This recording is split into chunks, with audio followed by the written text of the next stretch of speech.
Good morning all of you student. आज आपके लिए एक टॉपिक लेके आए हैं प्लांट टैक्सोनॉमी का, पादप वर्गीकी का। प्लांट टैक्सोनॉमी, पादप वर्गीकी। टैक्सोनॉमी शब्द सबसे पहले एक साइंटिस्ट हुआ था जिसका नाम है AP डी कंडोले।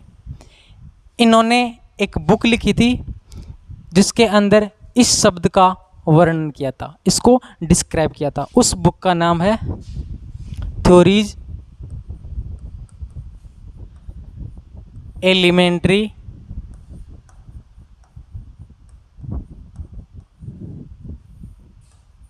डी ला बोटेनिका। इस बुक में इस शब्द का सबसे पहले जिक्र किया गया था। तो आप बताएंगे कि साहब टैक्सोनॉमी जो शब्द, ओनली शब्द किसने दिया था? AP कंडोले ने। टैक्सोनॉमी के यदि हम बात करें तो इसमें 2-4 फैक्ट के क्वेश्चन और भी आते हैं। जैसे कई बार पूछ लेते हैं कि father of Indian taxonomy, father of Indian taxonomy, father of Indian taxonomy. तो यहाँ पर आप बताएंगे साहब H शांतापाउ। H शांतापाउ नाम का साइंटिस्ट था, उनको फादर ऑफ इंडियन टैक्सोनॉमी के नाम से जाना जाता है। इसके आगे आपका एक शब्द सुना है जिसका नाम है केरोलस लीनियस। एक बहुत फेमस साइंटिस्ट है केरोलस लीनियस। इन्होंने एक शब्द दिया था सिस्टेमा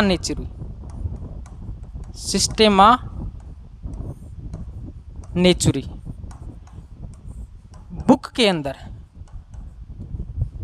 शब्द दिया था सिस्टेमा। आगे पढ़ेंगे सिस्टेमा का अर्थ क्या होता है। सिस्टेमा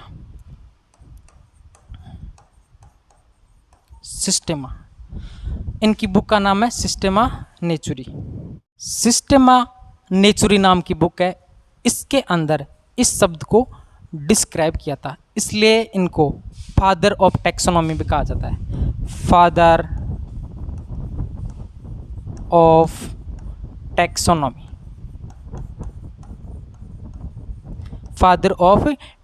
ये तो हो गए कुछ फैक्ट वाले क्वेश्चन। अब सुनो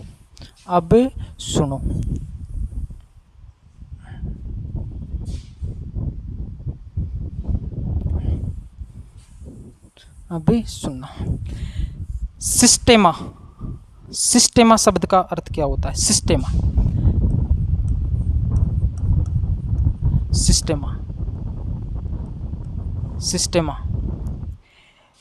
टैक्सोनॉमी के अंतर्गत हम क्या करते हैं कि कोई भी जो ऑर्गेनिज्म होता है, लिविंग ऑर्गेनिज्म, चाहे वो प्लांट्स हो या एनिमल्स हो, उसको हम उसके आकार के आधार पर, उसके स्वभाव के आधार पर, उसके केमिकल कंपोजिशन के बेस पर, उसके आधार पर उसको अलग अलग क्रमों में व्यवस्थित करते हैं। यही व्यवस्था कहलाती है टैक्सोनॉमी।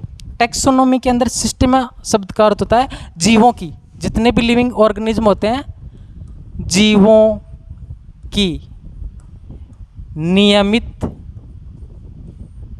एवं क्रमिक व्यवस्था। टैक्सोनॉमी आपको प्लांट्स में भी देखने को मिलती है, एनिमल्स में भी देखने को मिलती है, माइक्रो ऑर्गेनिज्म होते हैं उनमें भी देखने को मिलती है। जितने भी लिविंग ऑर्गेनिज्म होते हैं उसके अंदर सभी में आपको टैक्सोनॉमी देखने को मिलेगी। सिस्टेमेटिक्स यही सब होता है, जीवों की नियमित और क्रमिक व्यवस्था। ठीक, देखो क्या होती है, सुना टैक्सोनॉमी। कई बार मान लो आप अपने घर पे वो खाना खा लिया, उसके बाद में आपने इतना बहुत सारा बर्तनों को एक जगह इकट्ठा कर लिया। बर्तन धोने के बाद में आप किचन में चले गए साहब। अब आप क्या करते हैं, थाली निकालते हैं, उसको यहाँ रख दिया। गिलास निकालते हैं, उसको यहाँ रख दा। मैंने कहा कटोरी लेके आओ, आप यहाँ रख दोगे। मैंने कहा चम्मच लेके आओ, आप यहाँ रख दोगे, कहीं पे भी लगा दोगे। तो चम्मच की जगह चम्मच, कटोरी की जगह कटोरी, थाली की जगह थाली जब आप रखते हो, इसका मतलब आप उन सभी बर्तनों को एक क्रम के रूप में व्यवस्थित करते हो। आपको उनका अध्ययन करने में आसानी होती है। इसी के संदर्भ में देखो, प्लांट्स के अंदर उनका अध्ययन करने में आसानी होती है। ऑर्गेनिज्म होते हैं या एनिमल्स होते हैं, उनकी स्टडी करने में आसानी होता है। कहने का अर्थ ये हो गया कि यदि हम किसी भी ऑर्गेनिज्म को उसके ऑर्डर के बेस पर या उसके आकार के साइज पर या केमिकल कंपोजिशन के बेस पर उसको अरेंजमेंट करते हैं अकॉर्डिंग टू रूल्स, तो यही कहलाती है टैक्सोनॉमी। इससे क्या होती है, स्टडी करने में भी आसानी होती है। आगे पढ़ेंगे हम जगत, संघ, वर्ग, गण, कुल, वंश, इस प्रकार से उनका क्लासिफिकेशन कहा जाता है। एक्चुअली हम इसके अंदर 3 शब्दों का जिक्र करते हैं। सिस्टेमा के अंदर 3 शब्द का जिक्र करते हैं। सिस्टेमा, सिस्टेमा। 1 नंबर, सबसे पहले कोई भी जो लिविंग ऑर्गेनिज्म होती है उसको आइडेंटिफाई करते हैं, सब पहचानते हैं कि दिया गया जीव क्या है, उसको आइडेंटिफाई करते हैं। आइडेंटिफिकेशन, आइडेंटिफिकेशन,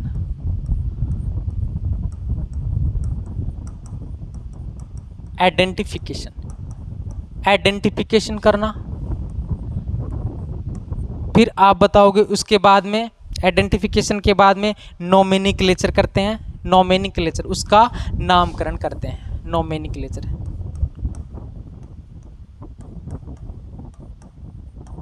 आइडेंटिफिकेशन करना, नोमेनिक्लेचर करना, और लास्ट का पॉइंट आता है उसमें आप बताएंगे साहब उसका क्या करते हैं लास्ट में, क्लासिफिकेशन। उस ऑर्गेनिज्म का आप क्या कर देते हो, क्लासिफिकेशन। जैसे कि कौन सी फैमिली में पाया जाता है, लास्ट में हम क्लासिफिकेशन के अंतर्गत यह देखने को मिलता है। अर्थात जीवों की पहचान करना, उनका नामकरण करना, उनका क्लासिफिकेशन करना। एक होता है उसके उद्विकासीय संबंधों का अध्ययन करना, इवोल्यूशनरी रिलेशनशिप की स्टडी की जाती है। जीवों की एवं, यहाँ लिख लिया आप, एवं जीवों की या जीवों के उद्विकासीय संबंधों का अध्ययन करना, स्टडी करना। इवोल्यूशनरी जो रिलेशनशिप होती है, मतलब इसकी उत्पत्ति कहाँ से हुई है, उत्पत्ति के बेस पर। अब आगे हमारा टॉपिक को, इसको आगे बढ़ाते हैं। थोड़ा सा थ्योरेटिकल पोर्शन है ये, इसमें आगे देखते हैं टाइप्स ऑफ टैक्सोनॉमी, वर्गीकी के प्रकार। टाइप्स ऑफ टैक्सोनॉमी, टैक्सोनॉमी के कितने प्रकार को होते हैं। सबसे पहले आती है 1 नंबर पर chemo, chemo taxonomy, chemo taxonomy, रसायन वर्गीकी, कीमो टैक्सोनॉमी। कोई भी प्लांट होता है उसका एक्सट्रैक्ट करते हैं, प्लांट एक्सट्रैक्ट करते हैं, उसके बाद में उसका जो केमिकल होता है उसका कंपोजिशन, कौन कौन सा कंपोजिशन होता है, इसके केमिकल में क्या क्या मिला हुआ है। जैसे मान लो आपको मिल गया उसके अंदर टेनिन, रेजिन, गोंद,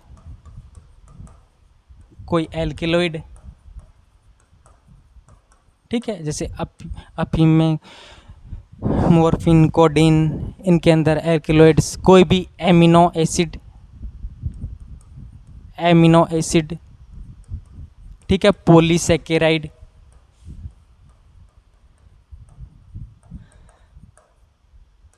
या अन्य जो भी कोई केमिकल पदार्थ होता है, उसके बेस पर यदि आप उसका क्लासिफिकेशन करते हो तो उसको कीमो टैक्सोनॉमी। देखो नाम से ही पता चल रहा है, chemo chemical,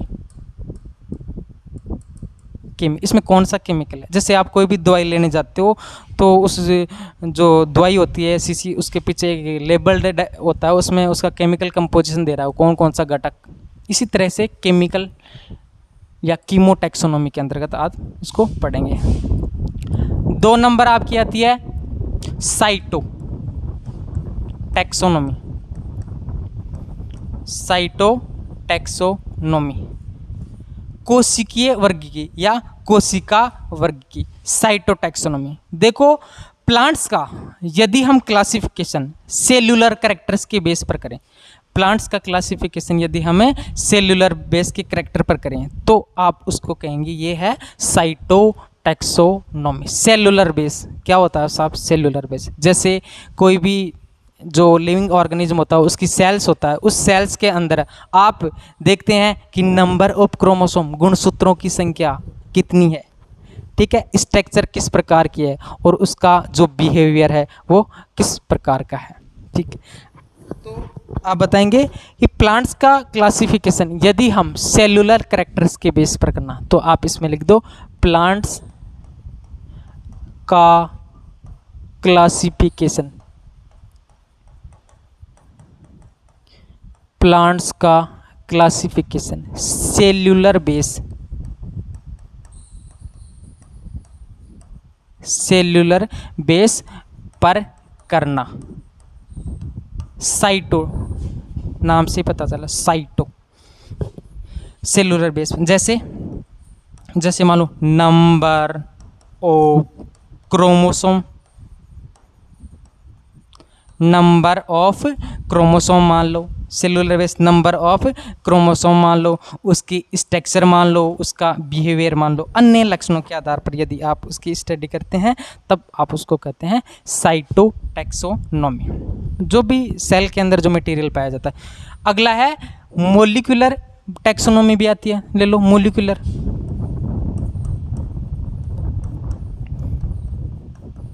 molecular taxonomy, molecular taxonomy आणविक वर्गीकी। मोलिकुलर टैक्सोनॉमी में क्या होता है कि जो डीएनए की सीक्वेंस होती है, डीएनए की सीक्वेंस के बेस के आधार पर, डीएनए की सीक्वेंस के बेस के आधार पर यदि आप किसी लिविंग ऑर्गेनिज्म का क्लासिफिकेशन करते हो तब आप उसको कहते हो मोलिकुलर टैक्सोनॉमी। न्यूमेरिकल टैक्सोनॉमी भी आती है, एक से बताता है न्यूमेरिकल टैक्सोनॉमी।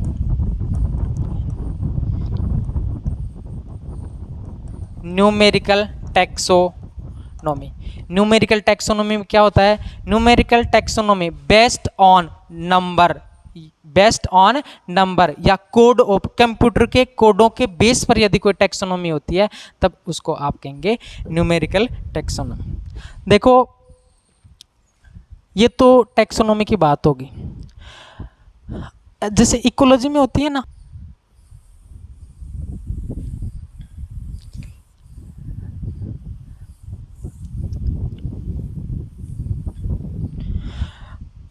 अभी आपने टैक्सोनॉमी के बारे में पढ़ा। देखो जिस प्लांट के अंदर जितनी अधिक डाइवर्सिटी होगी उसके अंदर टैक्सोनॉमी भी उतनी ही ज़्यादा देखने को मिलेगी। तो सबसे ज़्यादा यदि आप डाइवर्सिटी की बात करते हैं, सबसे ज़्यादा डाइवर्सिटी, तो आपको ट्रॉपिकल रेनफॉरेस्ट एक नंबर पर सर्वाधिक जैव विविधता कहाँ पाई जाती है? तो उष्णकटिबंधीय, उष्णकटिबंधीय क्षेत्रों में पाई जाती है। सबसे ज़्यादा एक नंबर पर biodiversity tropical zone, tropical rain forest या अमेजन जो वर्षावन होते हैं उष्णकटिबंधीय क्षेत्रों में, क्योंकि वहाँ पर प्लांट्स बहुत अधिक संख्या में होते हैं। प्लांट्स की जो स्पीसीज होती हैं सबसे ज़्यादा होती हैं। अब तक लगभग 1.7 से लेकर 1.8 तक मिलियन प्रजातियों की संख्या ज्ञात की जा चुकी है, सबसे ज़्यादा उष्णकटिबंधीय क्षेत्रों में। 2 नंबर पर आती है साहब कोरल रीफ की। ऑस्ट्रेलिया के जो तटीय क्षेत्र होते हैं उनके अंदर कोरल रीफ पाई जाती है, वहां पर दूसरे नंबर पर कोरल रीफ्स की ये पाई जाती है। जूलॉजी में यदि आप बात करेंगे तो वहां पर आप क्या बताएंगे? जैसे मान लो इंसेक्ट की, इंसेक्ट्स में, कीटों में जितने भी मोथ या पतंगे इंसेक्ट होते हैं उनमें सबसे ज़्यादा डाइवर्सिटी देखने को मिलती है। आर्कियोप्टेरा, ठीक है, बीटल्स के अंदर, मोथ के अंदर, इनमें सबसे ज़्यादा डाइवर्सिटी देखने को मिलती है, ठीक है। इसके बाद में आपको 2 वर्ड और देखने को मिल रहे हैं। जैसे मान लो एक शब्द आ गया alpha, alpha taxonomy. Alpha taxonomy क्या होती है? अल्फा टैक्सोनॉमी क्या होती है? तो ओल्ड टैक्सोनॉमी होती है ना, ओल्ड टैक्सोनॉमी, प्राचीन वर्गीकी, पुराने ज़माने में जो वर्गीकरण का आधार था वो अल्फ़ा टैक्सोनॉमी से संबंधित था, उसको अल्फ़ा टैक्सोनॉमी के नाम से जाना जाता है। उसके बाद में आता है अल्फ़ा टैक्सोनॉमी, ठीक है, ओमेगा टैक्सोनॉमी, या इसको कहते हैं होलो टैक्सोनॉमी, ओमेगा टैक्सोनॉमी या होलो टैक्सोनॉमी। ये वाली टैक्सोनॉमी होती है वो होती है मॉडर्न टैक्सोनॉमी, मॉडर्न टैक्सोनॉमी मतलब नई जो वर्गीकरण की अवधारणा होती है वो होती है ओमेगा टैक्सोनॉमी के अंतर्गत मानी जाती है। ठीक।